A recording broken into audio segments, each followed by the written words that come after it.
The cost of attending college is becoming more and more expensive, and as tuition increases, students are having to become more creative on how to cover costs. Now, if you don't have enough financial aid or just not enough money to cover tuition, here are 10 ideas on how to cover college costs.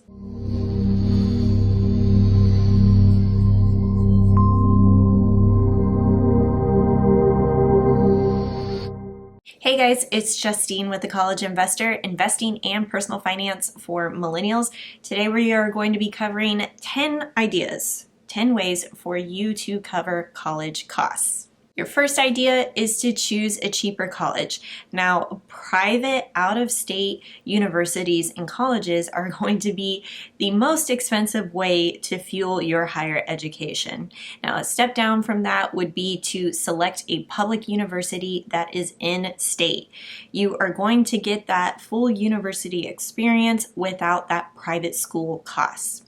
A tier down from public universities would be community college. Now, you could do 2 years at a community college and then transfer into a public university as a way to offset costs, or another hack that I personally used was I took college classes over the summer at a community college and then transferred those credits over to my public 4-year university. So I was able to take a class with community college costs, but I still had that public 4-year university experience.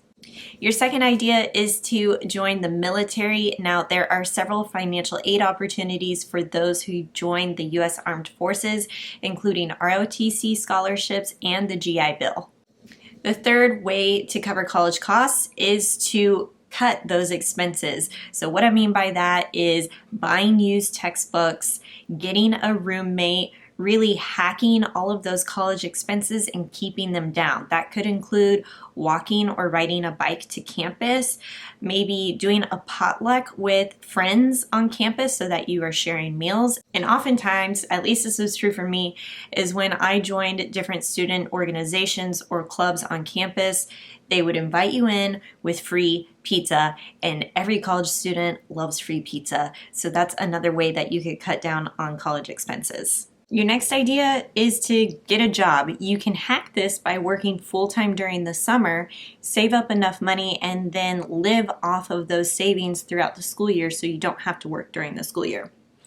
But you can also snatch up a really good part-time job either on campus or off campus throughout the school year to supplement your income. That's exactly what I did when I was in school, and I was able to waitress on the evenings and weekends to pay for things like rent and, most importantly, food.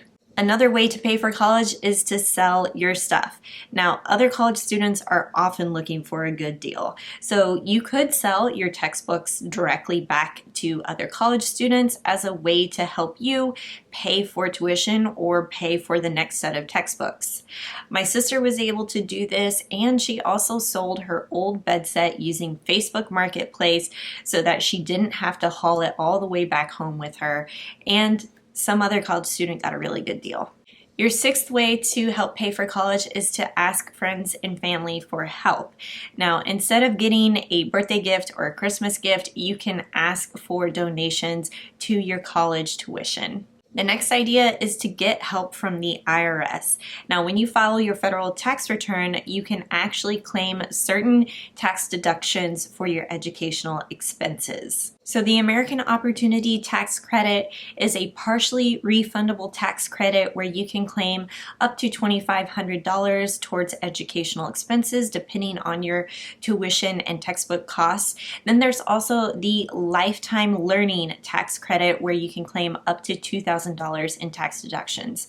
Also, if you decide to contribute to a 529 plan, your state may allow certain state tax deductions if you contribute to a 529 plan, even if you immediately withdraw the money to use for education expenses. We have a whole mega guide on how 529 plans work, including the 529 plan that fits your state on our website. Next, if you haven't done this already, make sure you apply for financial aid by using the FAFSA form on studentaid.gov. Now, make sure that you fill out that FAFSA form each year that you will be attending college because your federal financial aid amounts could change throughout your course of your college career. Now, if you've already exhausted your financial aid federally, then your next option is to appeal for more financial aid. Now, you're going to have to do this through your university's financial aid office, but under special circumstances, you can appeal for financial aid. So this could include income cuts or job loss, disability, perhaps other siblings are now in college, or you have multiple dependents. Any of these situations, you can appeal for more financial aid. And you can even do this throughout the school year. So be sure to check this out with your student financial aid office. Okay, we had to put this on here as a last option for you, but yes, number 10. You can borrow the money, but if you're going to borrow the money, be sure you start with the federal student loans first. So it's important that you fill out that FAFSA form because it's going to list any grants that you might be eligible for, plus any federal student loans. Now, federal student loans are more favorable because they typically come with low fixed interest rates that you can pay back over time. Plus, it has other benefits like deferment and forbearance that you can take advantage of.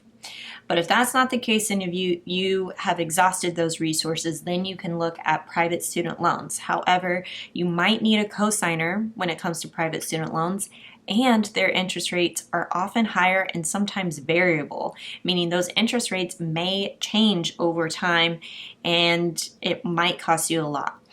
Either option, you're going to have to pay back those loans plus interest, and that can take years and years to pay back. All right, so those are 10 ideas, 10 ways to help you cover the cost of college if you don't have enough money or you've exhausted other financial aid resources.